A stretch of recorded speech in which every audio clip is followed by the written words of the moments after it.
World headlines के बाद अब हम नजर डालेंगे आज की सबसे बड़ी खबर की तरफ। बड़ी खबर इस वक्त यूक्रेन में रूस की भीषण बमबारी से जुड़ी हुई है। हमले में यूक्रेन की ड्रोन फैक्ट्री तबाह हो गई है। यूक्रेन के ड्रोन गोदाम भी बर्बाद होने की जानकारी है। यूक्रेन के हथियार डिपो में भयानक आग लग गई है। इस वक्त की सबसे बड़ी खबर यूक्रेन और रूस के वॉर जोन से आ रही है। तो यूक्रेन में तबाही का जलजला आया हुआ है। रूस ने पिछले 24 घंटे में इतना बारूद बरसाया है कि यूक्रेन कांप उठा है। यूक्रेन का सुरक्षा चक्र ध्वस्त हो चुका है, जबकि अभी भी रूस के हमले रुके नहीं है। रूस मिसाइल स्ट्राइक करके सैनिकों का रास्ता कीव तक क्लियर करना चाह रहा है। अभी खार्किव, निप्रोपेट्रोवस्क और ओडेसा में भयंकर जंग चल रही है। आज रात रूस फिर से बड़ा अटैक कर सकता है। अगर यूक्रेन की मदद को नेटो देश आगे नहीं आए तो यूक्रेन के पास सरेंडर के अलावा कोई ऑप्शन नहीं बचेगा। वैसे भी पुतिन ने सुरक्षा परिषद की मीटिंग करके अगस्त में यूक्रेन का खात्मा करने का ऑर्डर दे दिया है।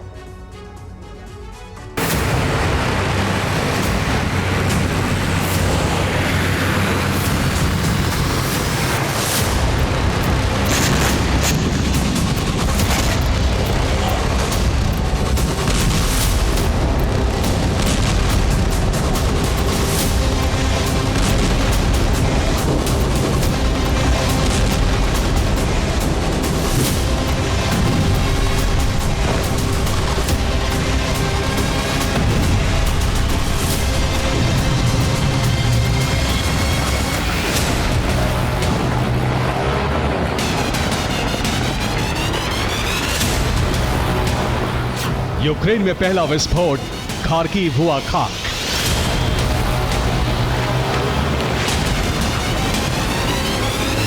यूक्रेन में दूसरा विस्फोट, सुमी बना शमशान।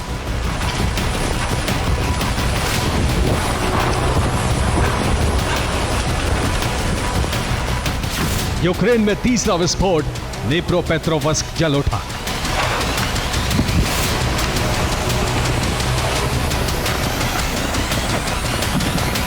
यूक्रेन में चौथा विस्फोट, ज़ेपोरिज़िया दहल गया।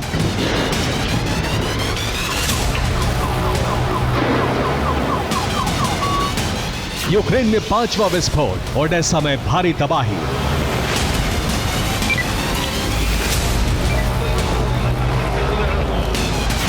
यह यूक्रेन में तबाही का सबसे खौफनाक चैप्टर है। यूक्रेन का सर्वनाश आरंभ हो चुका है।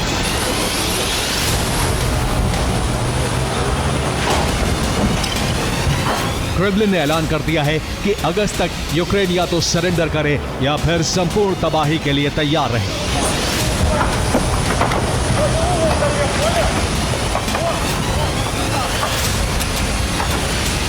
यूक्रेन को लेकर पुतिन ने सिक्योरिटी काउंसिल की मीटिंग की, जिसमें फैसला लिया गया कि अब यूक्रेन को और मौका नहीं देना है। जिसके बाद यूक्रेन के 10 से ज्यादा शहरों से इस तरह की तस्वीरें सामने आने लगी।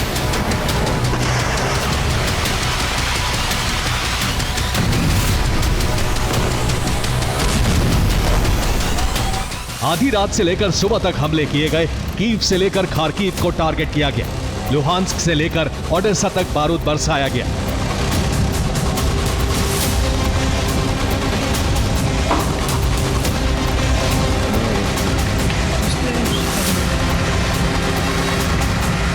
पुतिन ने फरमान जारी कर दिया है कि जल थल नभ से इतने विध्वंसक हमले किए जाएं कि यूक्रेन के पास आत्मसमर्पण के अलावा कोई दूसरा विकल्प ना बचे।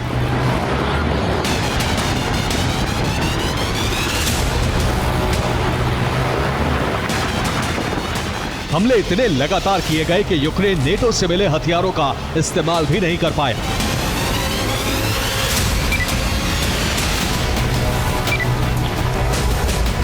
यूक्रेन पूरी तरह से डिफेंसिव हो चुका था, जबकि रूस आक्रोशित था।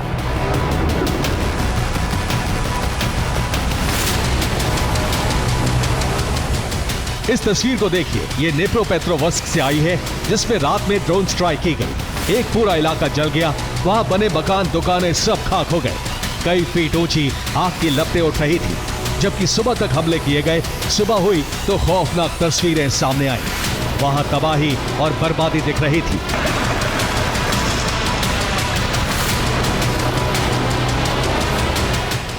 रूसी सेना ने पूरी तैयारी की थी। रात होते ही हमले शुरू हो गए। यूक्रेन के शहरों में सायरन बजने लगे और यूक्रेन को वक्त भी नहीं मिल पाया कि डिफेंस सिस्टम भी एक्टिव हो पाए। न सिर्फ शहरों की इमारतों पर बल्कि छिपने के लिए बनाए गए बंकरों पर भी हमले किए गए।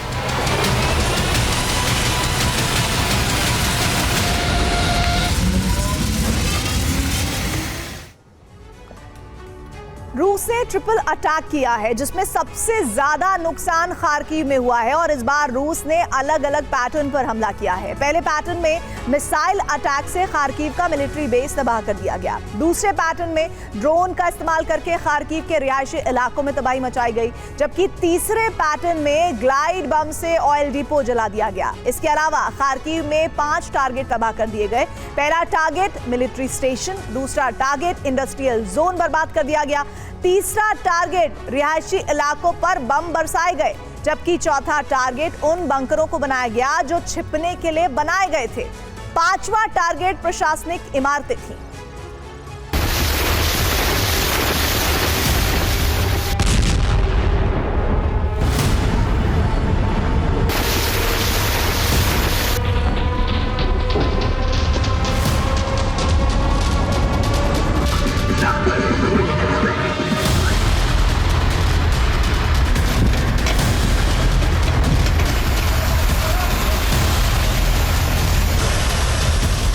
रूस अपनी मिसाइल और ड्रोन पावर का जमकर इस्तेमाल कर रहा है, इसलिए तबाही का दायरा बढ़ता जा रहा है।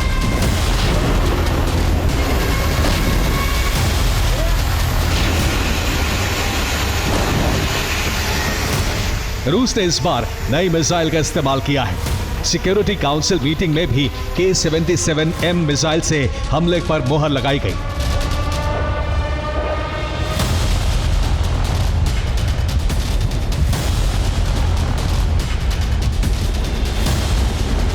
इसके बाद रूस के हमले तेज हुए।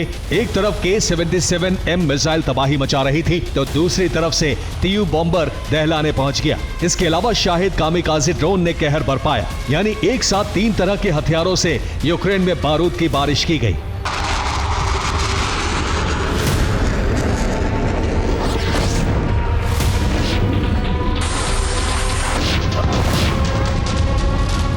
दरअसल रूस के पास खुफिया इनपुट था कि रूस के बॉर्डर सिटी पर यूक्रेन बड़ा हमला कर सकता है। इसलिए रूस ने यूक्रेन के अटैक से पहले ही भीषण हमला करके करारा जवाब दे दिया।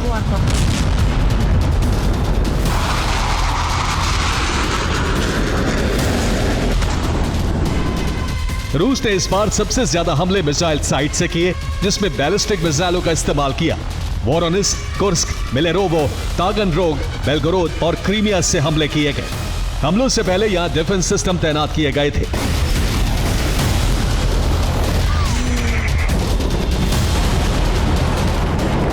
कुछ घंटों बाद यानी कल रूस का नेवल डे है। इस दिन बड़ी परेड होती है, लेकिन यूक्रेन के हमले के खतरे को देखते हुए परेड रद्द कर दी गई है, क्योंकि ज़ेलेंस्की ने रोज 1000 ड्रोन से हमले का आदेश दे दिया है।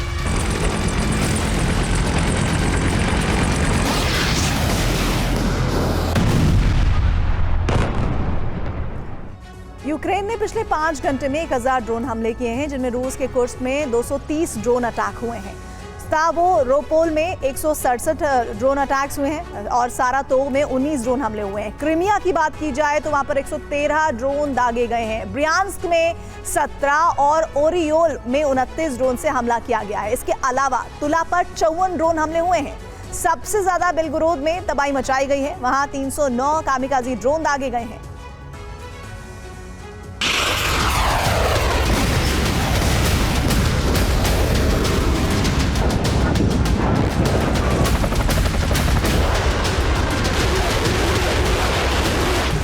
रूस ने इस बार रणनीति बनाई है कि हवाई हमले करके सैनिकों के लिए रास्ता तैयार किया जाएगा।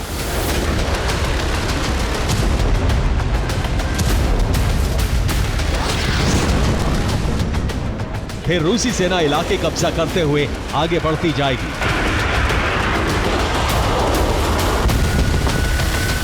इसलिए इस वक्त युद्ध के 2 एपिसेंटर बने हुए हैं, जिसमें एक नेप्रोपेट्रोवस्क है और दूसरा ओडेसा। दोनों ही जगह जबरदस्त जंग चल रही है। नेप्रोपेट्रोवस्क के बॉर्डर पर रूसी सैनिक पहुंच चुके हैं, बस कभी भी शहर में घुस सकते हैं, जबकि ओडेसा पर क्रीमिया से हमले करके समंदर के रास्ते सेना घुस सकती है।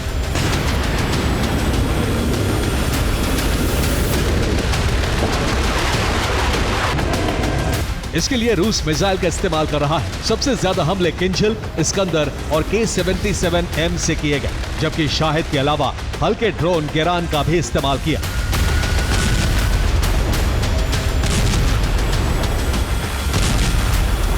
हालांकि यूक्रेन रूस की रणनीति समझ गया है, इसलिए वो मिसाइल साइट और एयरबेस को टारगेट कर रहा है। यही वजह है कि निप्रोपेट्रोवस्क और खार्किव पर हमले रोकने के लिए एंगल्स और कोर्स्क बेस पर ड्रोन दागे जा रहे हैं।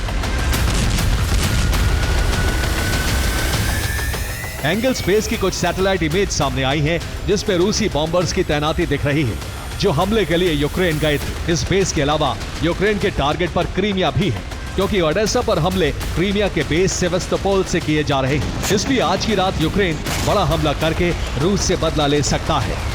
Bureau report, TV9 Bharatvarsh.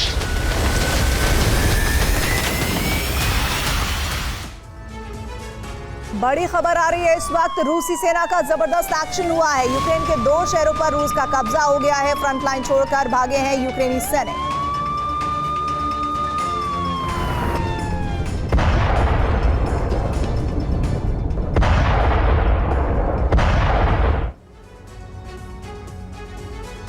युद्ध विराम के प्रयास असफल हो चुके हैं और यूक्रेन को रूस के साथ लंबी जंग के लिए तैयार किया जा रहा है। यूरोप के देश अमेरिका से हथियार खरीद रहे हैं। इन हथियारों की डिलीवरी यूक्रेन को शुरू कर दी गई है। यूरोप सीधे सीधे जंग में शामिल हो चुका है। रूस के खिलाफ नेटो के देशों की जंग शुरू हो गई है। फर्क इतना है कि नेटो के सैनिक युद्ध भूमि में नहीं है। रूस ने चेतावनी जारी कर दी है कि अगर नेटो ने रूस को उकसाने या हमला करने की कोशिश की तो विध्वंसक जवाब के लिए सेना तैयार है।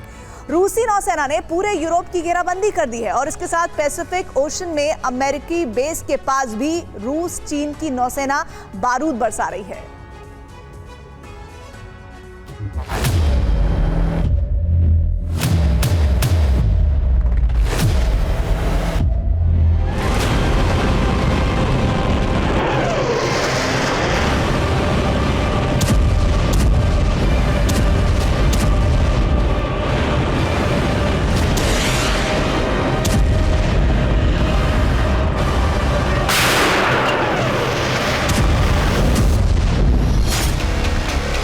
यूक्रेन युद्ध नेटो वर्सेस रूस का युद्ध बन चुका है।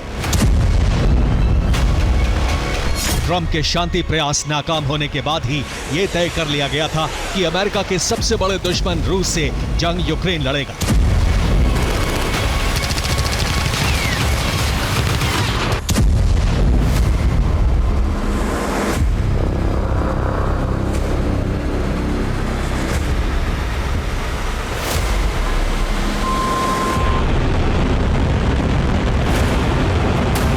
जंग लड़ने का बंदोबस्त अमेरिका करेगा, लेकिन कारोबारी ट्रंप का अंदाज अलग है। उन्होंने यूरोपीय देशों पर दबाव बनाया और अब वो अमेरिका से हथियार खरीदकर यूक्रेन को दे रहे हैं।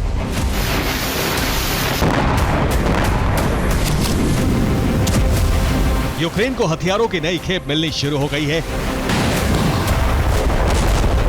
जर्मनी ने यूक्रेन को 60 फ्लैग पैंजर गेपार्ड गन दी है। ये एंटी एयरक्राफ्ट और एंटी ड्रोन गन है। जल्दी जर्मनी यूक्रेन को नए IRIS-T डिफेंस सिस्टम देने वाला है।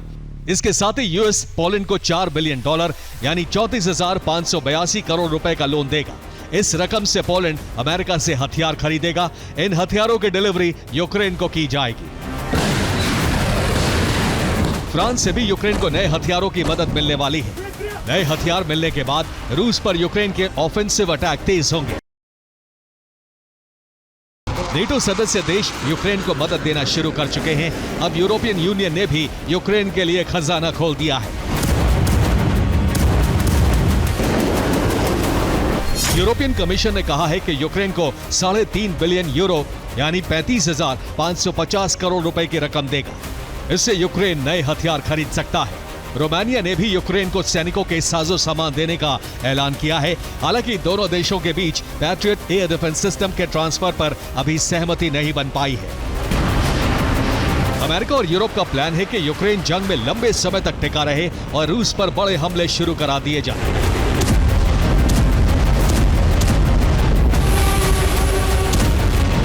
रूस ने यूरोप की तैयारी देखते हुए बड़ी जंग का अभ्यास शुरू कर दिया है। रूस की नौसेना समंदर में बारूद बरसा रही है।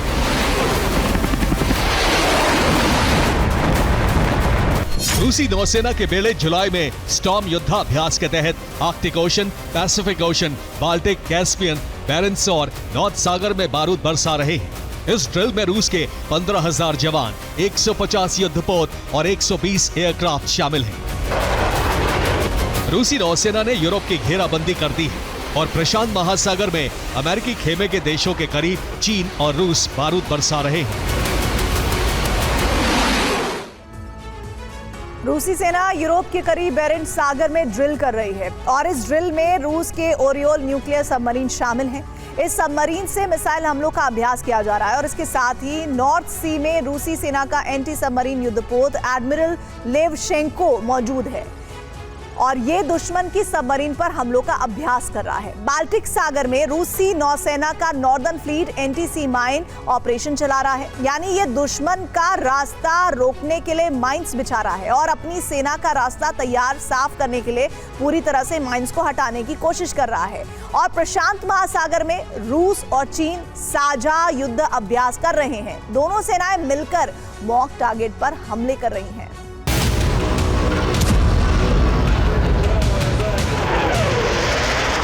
धरती के सबसे तनावपूर्ण क्षेत्रों के आसपास नेवी तैनात करके रूस ने पश्चिमी देशों को चेतावनी जारी कर दी है।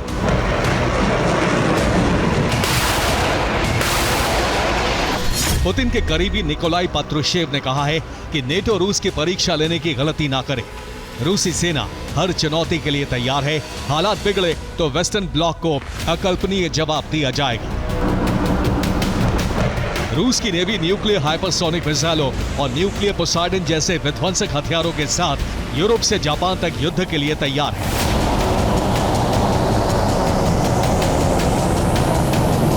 अमेरिका का सबसे बड़ा डर रूस के न्यूक्लियर हथियार हैं। इस वक्त कोई नहीं जानता कि रूस ने कितने परमाणु हथियार युद्ध में तैनात कर रखे हैं, क्योंकि अमेरिका के साथ परमाणु हथियारों की तैनाती पर सीमा तय करने वाली स्टार्ट संधि से रूस हट चुका है। ट्रंप इस खतरे को समझते हैं और इसीलिए तनावपूर्ण हालात के बीच भी उन्होंने रूस से इस मुद्दे पर बातचीत के संकेत दिए हैं। स्टार्ट यानी स्ट्रैटेजिक आर्म्स रिडक्शन ट्रीटी 2026 की शुरुआत में खत्म हो जाएगी। ट्रंप ने कहा है कि वो रूस के साथ परमाणु हथियारों पर नई संधि करना चाहते हैं। इस संधि के तहत यूएस रूस तय सीमा से ज्यादा परमाणु हथियार युद्ध में तैनात नहीं कर सकते। हालांकि ट्रंप ने यह भी कहा है कि वो रूस पर प्रतिबंध लगाने पर विचार कर रहे हैं। पहले ट्रंप ने रूस को 50 दिन का समय दिया था, लेकिन अब वो इस अवधि से पहले ही रूस पर प्रतिबंधों का ऐलान कर सकते हैं। ट्रंप संतुलन बनाने की कोशिश भी कर रहे हैं और रूस से निपटने के लिए हथियारों का बंदोबस्त भी। इसी कड़ी में अमेरिका ने ऑस्ट्रेलिया के साथ मिलकर एक नई मिसाइल का टेस्ट किया है।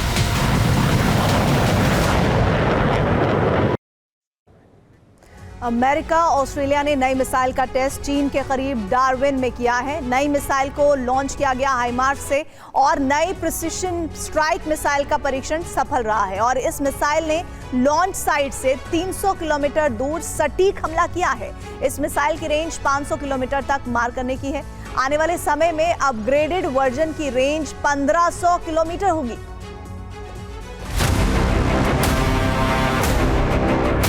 अमेरिका अपने सहयोगी देशों को आने वाली संभावित जंग के लिए तैयार कर रहा है।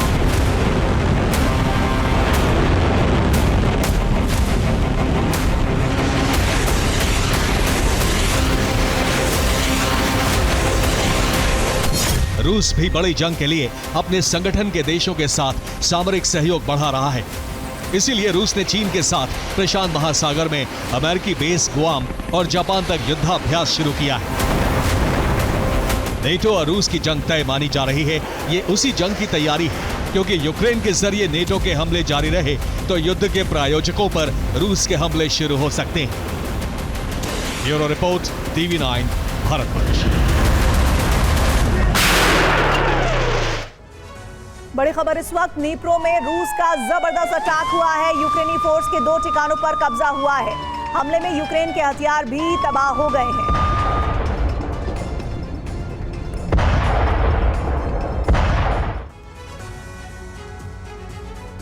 बीते एक साल से रूसी राष्ट्रपति पोक्रोवस्क के किले को जीतने की कोशिश कर रहे हैं, लेकिन अब पुतिन को इसमें कामयाबी मिल सकती है। रूसी कमांडर्स की रणनीति से पोक्रोवस्क की फ्रंट लाइन कमजोर पड़ रही है।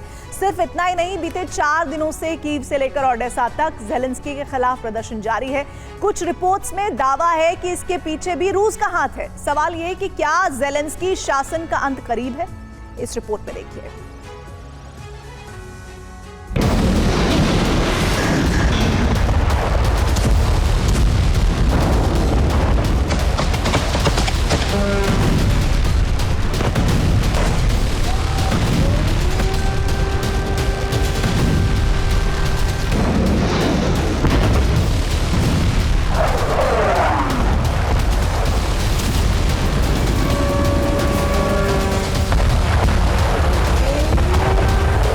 बीते साल जुलाई में रूस ने पोक्रोवस्क फतेह के लिए जंग शुरू की थी। तभी से सैकड़ों रूसी टैंक और हजारों सैनिक पोक्रोवस्क शहर पर कब्जे की कोशिश कर रहे हैं।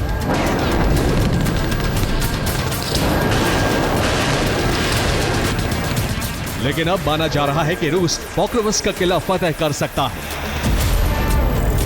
आने वाले दिनों में पोक्रोवस्क में रूसी झंडा लहरा सकता है। शुक्रवार को कीव में एक अहम बैठक हुई। इस बैठक में जेलेंस्की भी शामिल थे। जेलेंस्की के अलावा कमांडर इन चीफ ओलेक्जेंडर सिर्स्की भी मौजूद थे। बैठक में पोक्रोवस्क की जंग पर चर्चा की गई। जेलेंस्की ने पोक्रोवस्क की जंग पर ध्यान केंद्रित करने का आदेश दिया है।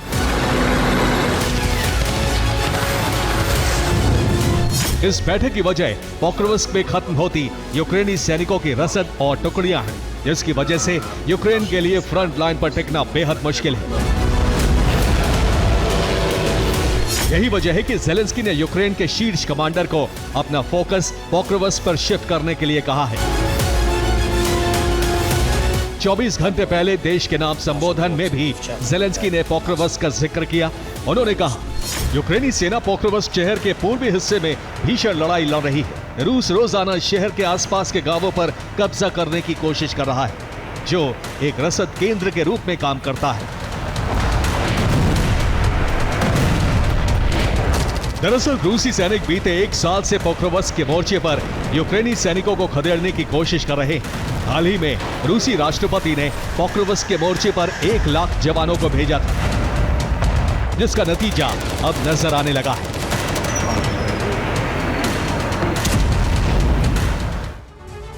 बीते 2 महीने से रूसी सेना पोक्रोवस्क से करीब 1.5 किलोमीटर दूर मौजूद है, लेकिन बहुत जल्द पुतिन के जवान फ्रंट लाइन तोड़कर आगे बढ़ सकते हैं।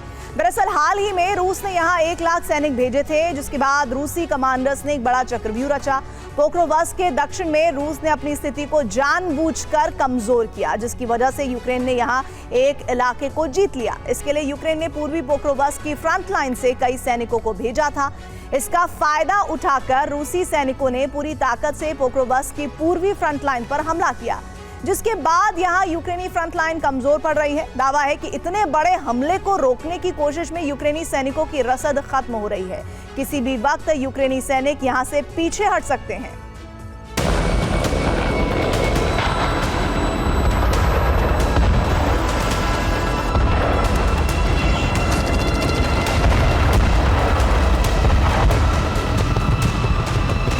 अब रूस ने पोक्रोवस्क पर बड़े हमले शुरू कर दिए हैं। ये पूर्वी पोक्रोवस्क का वीडियो है, जहां रूसी सेना ने यूक्रेनी सैन्य ठिकानों को रॉकेट लॉन्चर से हमला कर ध्वस्त कर दिया।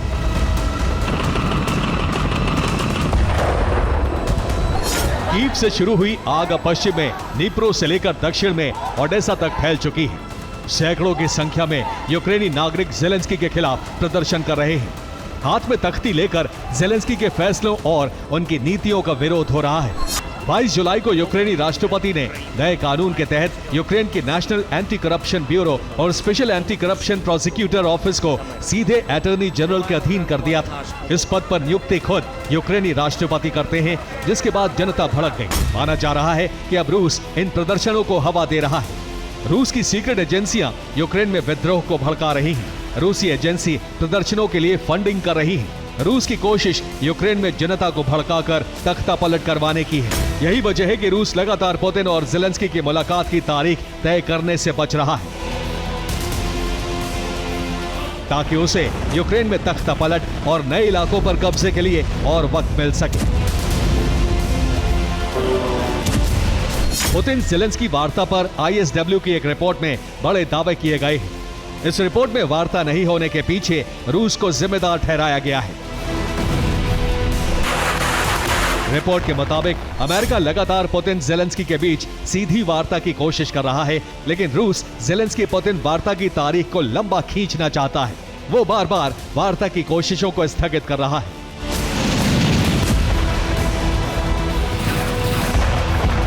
हालांकि डोनाल्ड ट्रंप को उम्मीद है कि पुतिन और ज़ेलेंस्की जल्द बातचीत की टेबल पर आमने सामने बैठेंगे। डोनाल्ड ट्रंप को यकीन है पुतिन ज़ेलेंस्की के बीच वार्ता जरूर होगी, लेकिन रूस के रुख से इसकी उम्मीद बेहद कम नजर आती है, क्योंकि पुतिन अपने लक्ष्यों को हासिल किए बिना किसी भी तरह की बातचीत के मूड में नहीं है। Bureau report, TV9 Bharat.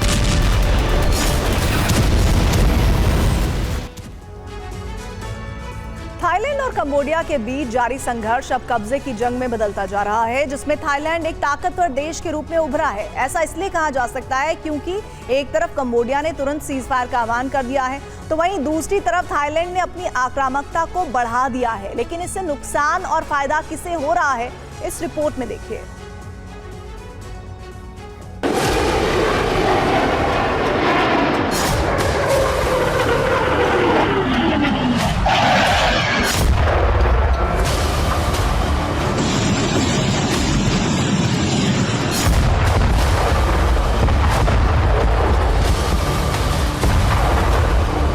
Thai military के इस कार्रवाई को देखकर ये कयास कोई भी लगा सकता है कि थाईलैंड का मकसद क्या है। अंडर बैरल ग्रेनेड लॉन्चर्स और अमेरिकी कोल्ट राइफल से गोलीबारी का मतलब है थाईलैंड जंग में है। मोर्टार बैटरी से कंबोडिया के सैन्य ठिकानों पर हमले का मकसद है इस युद्ध में जीत और हार तय करना। इसलिए 120 mm समेत M132A1 मोर्टार और M293 के राउंड दागे जा रहे हैं। यहां तक कि कंबोडियाई सैन्य ठिकानों और उनके गोला बारूद के गोदामों को ड्रोन से ध्वस्त किया जा रहा है। और ये कार्रवाई दिन के उजाले में जितनी भयावह नजर आ रही है, उससे ज्यादा रात के अंधेरे में खतरनाक होती जा रही है। आर्टिलरी का इस्तेमाल भी शुरू हो चुका है।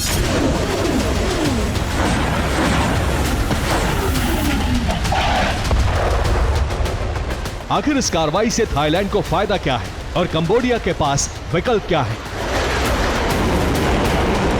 जवाब 3 दिन की जंग के नतीजों से मिलता है।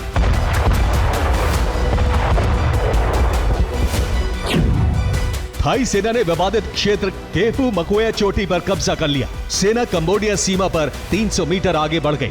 प्रीह विहेर प्रांत के थाव गांव के पास सेना तैनात हो गई, जिसके बाद कंबोडिया ने तुरंत सीज फायर का आह्वान किया।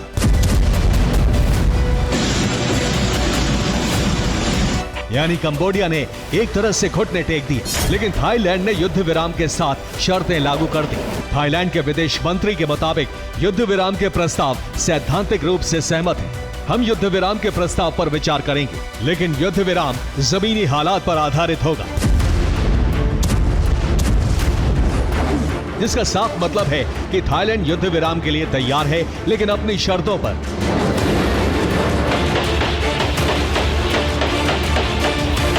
और तब तक इन शर्तों का खामियाजा भुगतेगी सीमावर्ती क्षेत्र में रहने वाली आबादी, जो इस समय विस्थापन का दंश झेल रही है।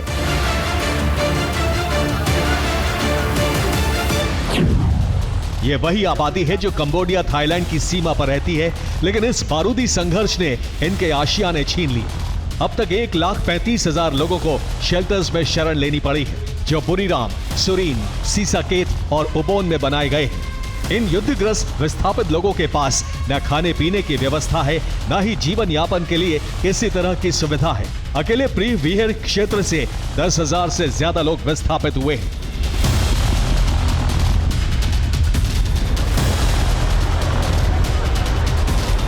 दावे के तहत इन क्षेत्रों में रहने वाली कंबोडियाई आबादी का 1/3 हिस्सा मिसाइल हमले में अपने घर को भी खो चुका है। थाई सेना की कार्रवाई में बुनियादी ढांचा तबाह हो गया है, जिससे प्रभावित क्षेत्रों पर मानवीय संकट गहरा गया है। विस्थापित लोगों के लिए स्थायी आश्रय जुटाना अब सबसे बड़ा संकट है। इसके अलावा उनके पास कुछ उपजाने के लिए जमीन भी नहीं है। बीमार लोगों के लिए डॉक्टर और दवा की सुविधा भी नहीं है। खाद्य सामग्री और दूसरी सहायता भी विस्थापितों तक नहीं पहुंच पा रही है। यानी ये संघर्ष कंबोडिया के लिए एक ऐसी त्रासदी लेकर आया है जिससे उबरने में 1 लाख से ज्यादा आबादी को कई सालों तक मानवीय और सामाजिक संघर्ष का सामना करना पड़ेगा।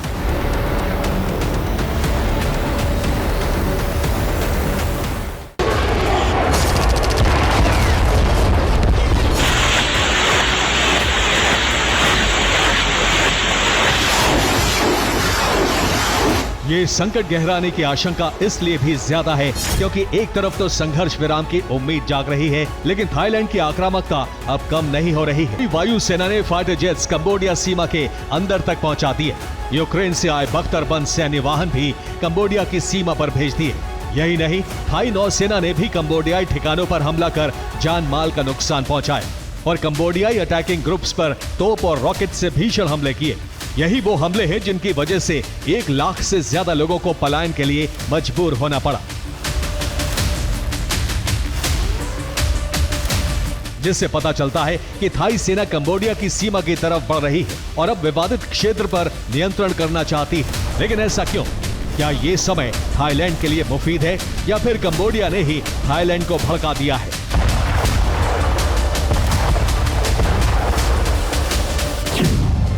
दरअसल कंबोडिया ने ग्रैड MLRS से थाईलैंड के नीचे प्रांत पर रॉकेट की बारिश कर दी, जिसके बाद थाईलैंड ने कंबोडिया से लगे सीमावर्ती क्षेत्रों में आपातकाल की घोषणा की। यही नहीं, मिसाइलों से हुए नुकसान के बाद थाईलैंड ने मार्शल लॉ घोषित कर दिया।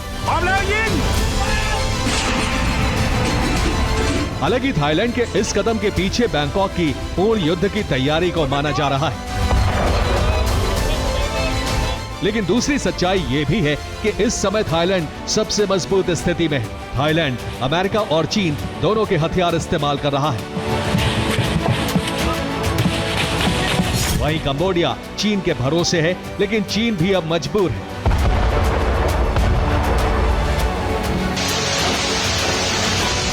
चीन ने थाईलैंड के दूतावास को स्थिति स्पष्ट कर दी।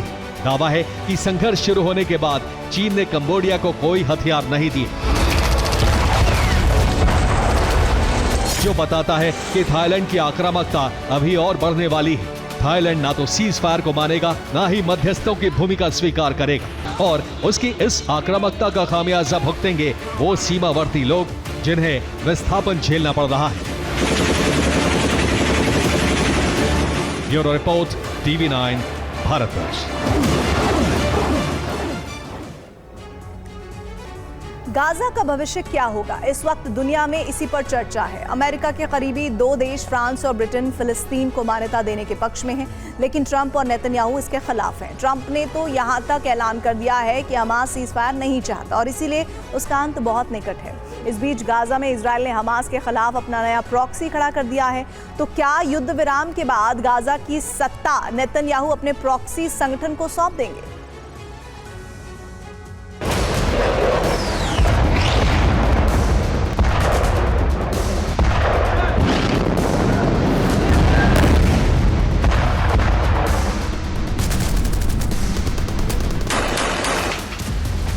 गाजा में इजरायल की बमबारी रुकने के बजाय बढ़ती ही जा रही है।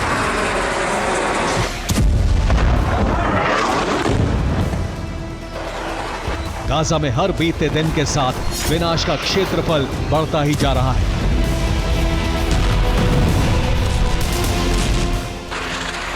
गाजा में जितने लोग इजरायल की बारूदी बरसात में मारे जा रहे हैं, कमोबेश उतने ही भूख से मर रहे हैं।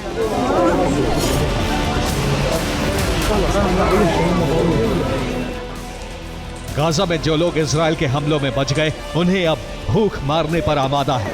जो घायल बच्चे अस्पताल में भर्ती हैं, उन्हें भी खाने पीने की चीजें नहीं मिल पा रही हैं, लिहाजा मासूमों की मौत हो रही है। जिस वक्त गाजा में जबरदस्त बमबारी हो रही है, जिस वक्त लोग भूख से मर रहे हैं, उस वक्त फिलिस्तीन को लेकर इजरायल, अमेरिका और फ्रांस, ब्रिटेन आमने सामने आ गए। फ्रांस की तरह ही अब ब्रिटेन भी फिलिस्तीन को मान्यता देने पर विचार कर रहा है। ब्रिटेन के 200 सांसदों ने ब्रिटिश पीएम कीर स्टारमर को चिट्ठी लिखकर फिलिस्तीन देश को मान्यता देने की मांग की है। इसके बाद स्टारमर ने कहा कि फिलिस्तीन को मान्यता देना शांति की तरफ पहला कदम होगा। पहले फ्रांस और अब ब्रिटेन का यह रुख ना तो ट्रंप को पसंद आया और ना ही नेतन्याहू को। ट्रंप ने कहा है कि मैक्रो एक अच्छे इंसान है, लेकिन उनके बयान का कोई महत्व नहीं है।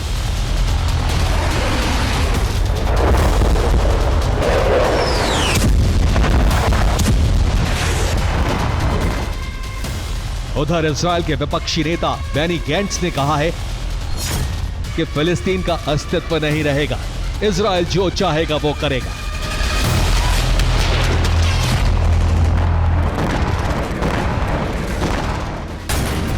हमास जिस तरह से सीजफायर के लिए शर्तें लागू कर रहा है, उससे अमेरिकी राष्ट्रपति डोनाल्ड ट्रंप पूरी तरह से भड़क गए हैं।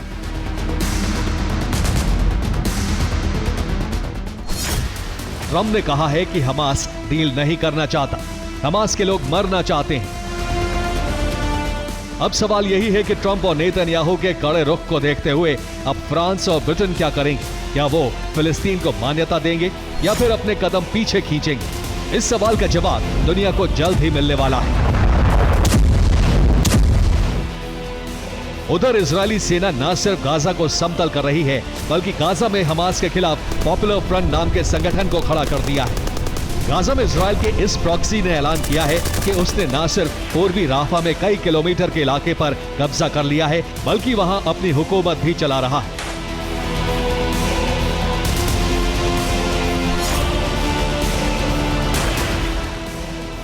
गाजा में नरसंहार से भड़के हूती ने इजरायल को एक बार फिर से दहलाना शुरू कर दिया है। हूती ने इजरायल में फिलिस्तीन 2 हाइपरसोनिक मिसाइल से हमला किया। हूती का दावा है कि उसने ड्रोन हमला कर इजरायली सेना के 3 ठिकानों को बर्बाद कर दिया।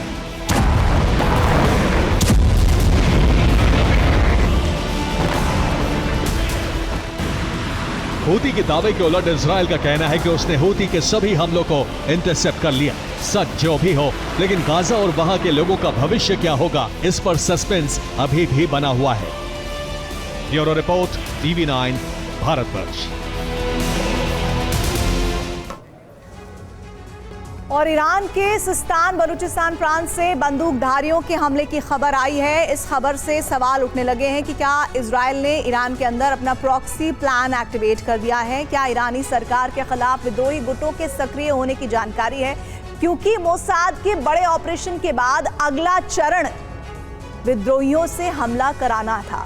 जिस तरह ईरान ने इजरायल पर हमलों के लिए हिजबुल्लाह और हूती का इस्तेमाल किया, क्या उसी तरह इजरायल अब इन गुटों का इस्तेमाल कर रहा है?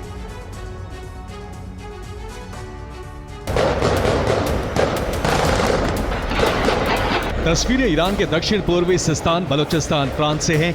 यहां की राजधानी जाहिदान में एक कोर्ट हाउस पर घातक आतंकवादी हमला हुआ। ईरानी मीडिया के मुताबिक 6 लोग हमले में मारे गए, 22 घायल हो गए।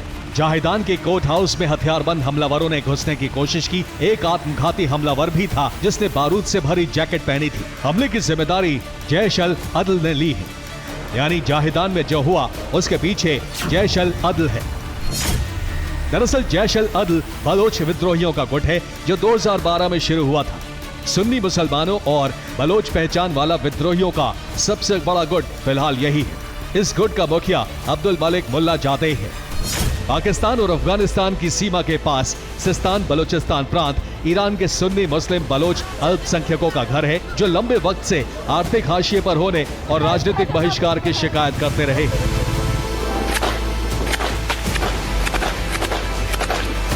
इस प्रांत में ईरानी फोर्सेस और अदल लड़ाकों के बीच अक्सर झड़पें होती रहती हैं। लेकिन जब ईरान और इजरायल की जंग शुरू हुई, तभी ईरान के अंदर मोसाद ने विद्रोही गुटों को एक्टिवेट करने का प्लान तैयार कर लिया था।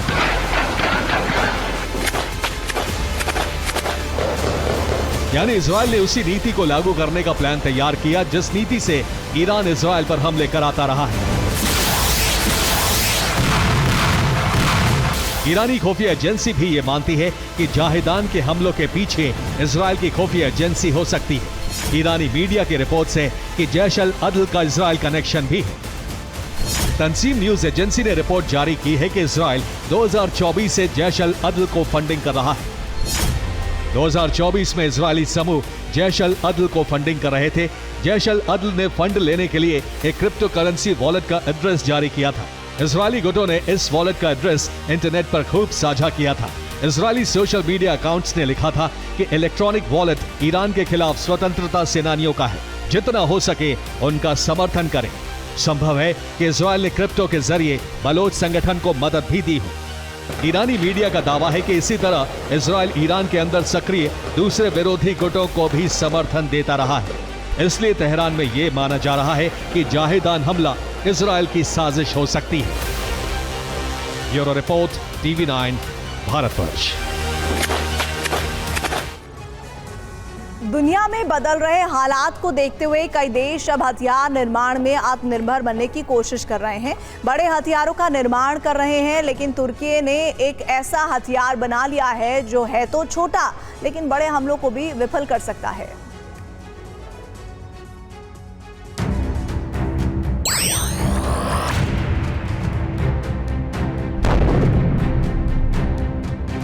हथियार निर्माण की दिशा में तुर्की भी अपनी किस्मत आजमा रहा है।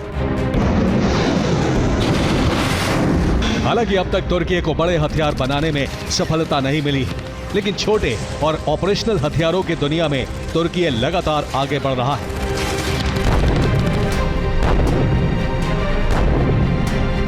इसी क्रम में तुर्की ने एक नया हथियार दुनिया के सामने पेश किया है। हाइब्रिड हथियार तुर्की ने किया तैयार। ये वही हथियार है जिसका निर्माण कर तुर्की ने सबको चौंका दिया है, जिसे अल्का कपलान नाम दिया गया है, जिसे एक हाइब्रिड वायु रक्षा प्रणाली के रूप में डिजाइन किया गया है। यह हथियार एक आम टैंक के रूप में मूवमेंट कर सकता है, जो हाइब्रिड हथियारों को आसानी से ट्रैक कर सकता है, जिससे निकलने वाली लेजर बीम हवा में ही ड्रोन को जाम कर सकती है। यहां तक कि इसका लेजर ड्रोन को भी जला सकता है। इस हथियार को बख्तरबंद वाहनों की अत्याधुनिक तकनीक में ढाला गया है, जो AI तकनीक से ड्रोन के संकट से निपटने के लिए पूरी तरह तैयार है। इसे Alka direct energy weapon system के तौर पर प्रदर्शित किया गया है, जो लेजर डिस्ट्रक्शन सिस्टम से 500 से 700 मीटर की दूरी पर लक्ष्य को मार सकता है। यही नहीं, इसका इलेक्ट्रोमैग्नेटिक जैमिंग सिस्टम 1000 से 2000 मीटर तक ड्रोन या IED को बेअसर कर सकता है। यानी ये एक ऐसा हथियार है जो न सिर्फ दुश्मन के ड्रोन को मार गिराएगा, बल्कि विस्फोटकों को भी बेअसर कर सकता है। यानी रॉकेट स्तन का अल्का लेजर सिस्टम अब कपलान व्हीकल प्लेटफॉर्म पर तैनात किया गया है, जो 2 तरह के खतरों से बचाता है और खुद डीजल और इलेक्ट्रिक पावर पैक पर चलता है, जिसकी भविष्य में मांग बढ़ सकती है। Bureau report, TV9 Bharatvarsh.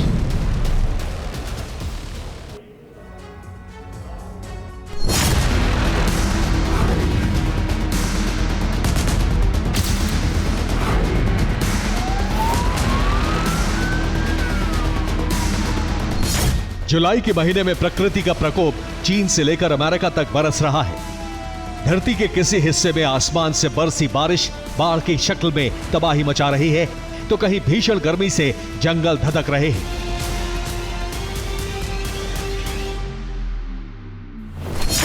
ये चीन की तस्वीरें हैं, जहां के कई प्रांत बाढ़ की मार झेल रहे हैं।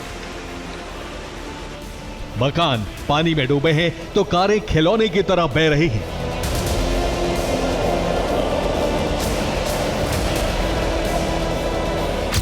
चीन में सबसे बुरे हालात शांक्सी प्रांत के हैं। यहां लैंडस्लाइड और बाढ़ की डबल मार पड़ी है। लैंडस्लाइड के चलते वूची काउंटी की सड़कों पर बाढ़ का पानी कीचड़ की शक्ल में बह रहा है। सैलाब की रफ्तार ऐसी है कि अपने साथ सब कुछ बहा ले जाने पर आमादा है। कई किलो वजनी गाड़ियां तिनके की तरह बहती नजर आ रही है।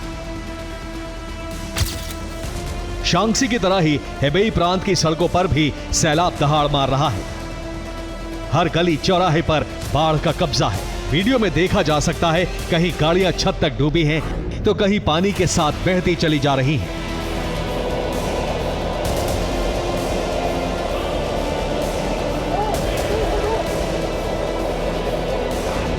चीन में आई बाढ़ की वजह अचानक हुई तेज बारिश है। हेबेई प्रांत में जहां 1 घंटे में 126 mm बारिश हुई, वहीं शांक्सी प्रांत में 12 घंटे में 251 mm बारिश हुई, जिसकी वजह से नदियों ने अपना किनारा तोड़ दिया और पानी शहरों में घुस आया। चीन से करीब 8000 किलोमीटर दूर स्पेन के भी हालात ऐसे ही हैं। यहां भी आसमान से बरसी बारिश बाढ़ की शक्ल में तबाही मचा रही है। स्पेन के अल्बशेटे शहर में जबरदस्त बारिश के बाद सैलाब उफान मार रहा है। वीडियो में देखा जा सकता है सड़क पर सैलाब बह रहा है, जिसमें एक कार सवार फंसा है। वो किसी तरह कार को आगे ले जाने की कोशिश करता है, लेकिन सैलाब की ताकत के सामने कई हॉर्स पावर की कार दम तोड़ रही है। अमेरिका के टेक्सास में एक बार फिर बारिश की वजह से जगह जगह पानी भर गया। शहर के कई अंडरपास में 3 से 4 फीट पानी भरने से कारें फंस गईं।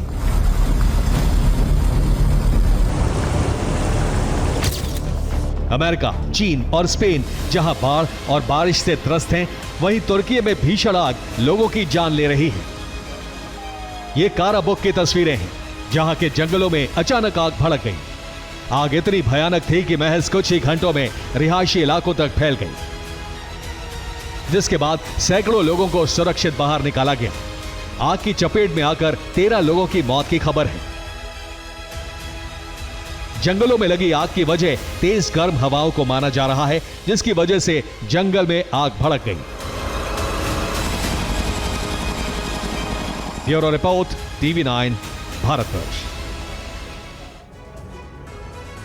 बड़ी खबर आ रही है। स्टावरोपोल पर यूक्रेन का ड्रोन अटैक हुआ है। रूस की हथियार फैक्ट्री को इसमें टारगेट किया गया है। हथियार फैक्ट्री से टकराया है यूक्रेन का ड्रोन। फैक्ट्री की इमारत में जबरदस्त धमाका हुआ है।